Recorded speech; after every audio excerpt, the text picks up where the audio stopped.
بسم اللہ الرحمن الرحیم۔ عزیز طلباء، ساتھیوں، پیارے سنی بھائیوں، جیسا کہ آپ احباب کو روزانہ کی بنیاد پر خالص سچے سنی عقائد کے مطابق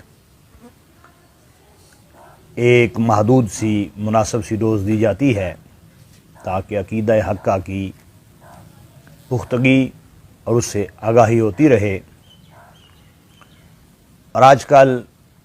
فتنہ تفضیلیت پورے عروج پر ہے اور اپنی پوری آب و تاب سے اپنے فتنہ و فساد پھیلانے میں مصروف ہے، اور ان کا ایجنٹ جسے وہ بڑا فاتح قرار دے رہے ہیں اور سلطان و ذلت و ذلائل قرار دے رہے ہیں، اس کی حقیقت اور اس کے عقائد و نظریات کی طرف اشارہ کرنے کے لیے سیدی اعلیٰ حضرت عظیم البرکت امام شاہ احمد رضا خان فاضل بریلوی رحمۃ اللہ علیہ کا وہ جملہ اور وہ جواب آپ احباب کی سماعتوں کی نظر کرنا چاہتا ہوں۔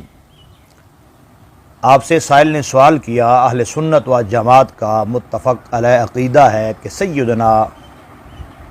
ابوبکر صدیق رضی اللہ تعالیٰ عنہ بعد انبیاء علیہم الصلاۃ والسلام افضل البشر ہیں، زید و خالد دونوں اہل سادات ہیں۔ زید کہتا ہے کہ جو شخص حضرت علی رضی اللہ تعالیٰ عنہ کو حضرت ابوبکر صدیق رضی اللہ تعالیٰ عنہ پر فضیلت دیتا ہے اس کے پیچھے نماز مکروہ ہوتی ہے۔ خالد کہتا ہے کہ میں علی الاعلان کہتا ہوں کہ حضرت ابوبکر صدیق رضی اللہ تعالیٰ عنہ پر حضرت علی رضی اللہ تعالیٰ عنہ کو فضیلت ہے، اور ہر سید تفضیلیہ ہے اور تفضیلیہ کے پیچھے نماز مکروہ نہیں ہوتی، بلکہ جو تفضیلیہ کے پیچھے نماز مکروہ بتائے خود اس کے پیچھے نماز مکروہ ہوتی ہے۔ سوال سن کر یقیناً ناظرین، سامعین اور پیارے طلباء ساتھیوں آپ کو حیرانگی ہوگی کہ عموماً زید جب بھی بولتا ہے تو کوئی الٹی حرکت کرتا ہے اور الٹی بات ہی کرتا ہے اور ایک نیا نظریہ بیان کرتا ہے۔ یہ جو مذکورہ مطلوبہ زید ہے جو فی زمانہ مشہور ہے اپنی حرکات مخصوص کی وجہ سے، اس زید کی طرف اشارہ ہے، لیکن اس سوال میں زید کے منہ سے بات سچی نکل گئی۔ کرنا تو وہ نہیں چاہتا تھا لیکن اس کے منہ سے بات سچی نکل گئی۔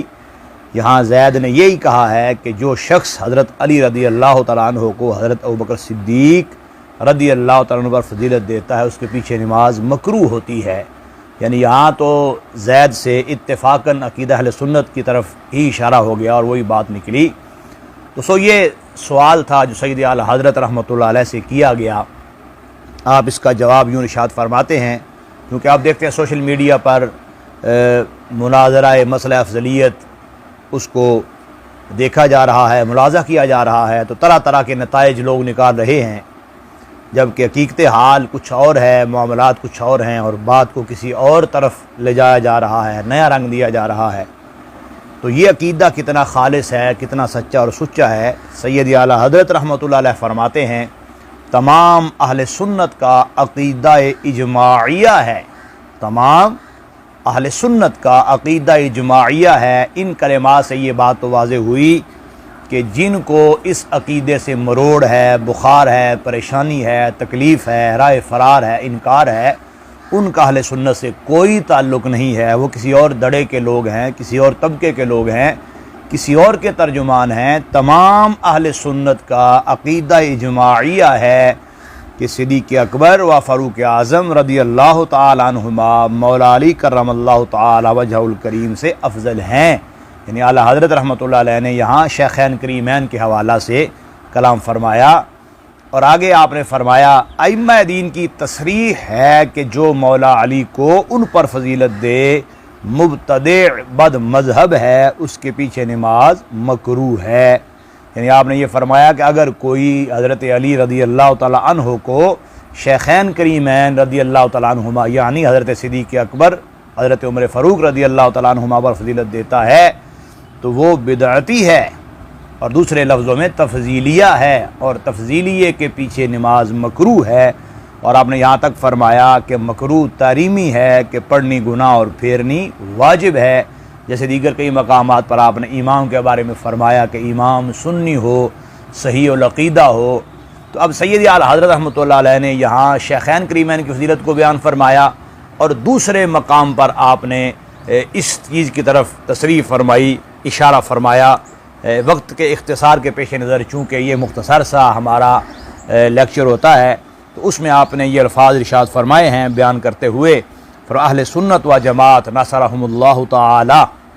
کا اجماع ہے کہ مرسلین ملائکہ و رسل و انبیاء بشر صلوات اللہ تعالی و تسلیماتہ علیہم کے بعد حضرات خلفائے اربعہ رضوان اللہ تعالی علیہم تمام مخلوق الہی سے افضل ہیں۔ یہ بیان فرما کے آپ نے بھی اس گندے عقیدے کی جڑیں کاٹیں جس کو آج لوگ عام کرتے پھر رہے ہیں، اور وہ مذموم سودا بیچنے کی کوشش کرتے پھرتے ہیں۔ اور آگے جا کے آپ نے فرمایا کہ تمام عموم عالم اولین و آخرین میں کوئی شخص ان کی بزرگی و عظمت و عزت و وجاہت و قبول و کرامت و قرب و ولایت کو نہیں پہنچتا۔ اور ساتھ فرمایا پھر ان میں باہم ترتیب یوں ہے کہ سب سے افضل صدیق اکبر، پھر ان میں یعنی جن خلفائے کرام کا ذکر پہلے آپ فرما چکے، پھر ان میں باہم ترتیب یوں ہے کہ سب سے افضل صدیق اکبر، پھر فاروق اعظم، پھر عثمان غنی، پھر مولا علی صلی اللہ تعالی علی سیدہم، آپ نے یہ بیان فرمایا۔ تو اس لیے احباب گرامی قدر آپ کو خبردار رہنے کی ضرورت ہے، اپنی آنکھیں کھول کے جینے کی ضرورت ہے۔ لباس خضر میں یہاں سینکڑوں راہزن بھی پھرتے ہیں، اگر زندوں میں رہنا ہے ذرا پہچان پیدا کر۔ کوئی نام کے ساتھ قادری لگا کے گمراہ کرے تو یہ اس کا اپنا گھنونا جرم ہے، اس نے نسبت کو بدنام کیا ہوا ہے۔ کوئی سعیدی لگا کے بدنام کرے تو اس کا اپنا گھنونا جرم ہے۔ اہل سنت و جماعت کو ان تمام فتنے اور شرور کا مقابلہ کرتے ہوئے احقاق حق کی ضرورت ہے، ابطال باطل کی ضرورت ہے۔ تو سیدنا صدیق اکبر رضی اللہ تعالی عنہ کی فضیلت